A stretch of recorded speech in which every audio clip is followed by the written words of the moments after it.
વડોદરા શહેરના છાણી જકાતનાકા ગાર્ડનમાં પીવાના પાણીમાં ભંગાર સર્જાતા પાણી વેડફાયું। છાણી જકાતનાકા ગાર્ડનમાં પીવાના પાણીની લાઇન ભંગાર સર્જાયું હતું, જેને લઈને પીવાના પાણીની લાઇન ભંગાર સર્જાતા લાખો ગેલણ પીવાના પાણીનું વેડફાટ થઈ જાહેર માર્ગ પર પાણીની રેલમછેલ થઈ ગઈ હતી, જેને લઈને પાણી પુરવઠાને વારંવાર રજૂઆત કરવા છતાં પણ પીવાના પાણીનું રેલમછેલ જોવા મળ્યું હતું। બીજી તરફ પીવાનું પાણી નહીં મળતા લોકો વલખા મારી રહ્યા છે, ત્યારે છાણી વિસ્તારમાં આવેલું છાણી જકાતનાકા પાસે ગાર્ડનમાં પીવાના પાણીની લાઇનમાં ભંગાર સર્જાતા લાખો કરોડો ગેલણ પાણીનું રેલમછેલ જોવા મળ્યું હતું, જે બાબતે ત્યાંના સ્થાનિકોએ મીડિયા સમક્ષ પોતાની વેદનાઓ વ્યક્ત કરી હતી। વડોદરા મહાનગરપાલિકા પીવાના પાણીને લઈને અનેક પ્રશ્નો ઊભા થયા હતા।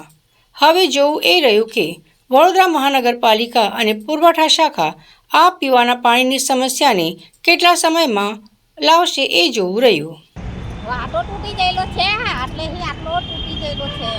ખાડો છે? ખાડો છે ને, તો ખાડો છે પણ બીજે હતું ને એને બીજો ફાટી ગયો। એવું છે? ક્યારે આ થયું હતું? કાલનું જ થયું, કાલ અતારનું થયું છે। આ પીવાની લાઈન છે પાણી? પીવાની લાઈન છે, એ મતલબ આવું બંધ કર્યું છે હવે। હવે બંધ કરી। આ બાગમાં તમે શું કરો? સાફ સફાઈ કરવા આવો છો?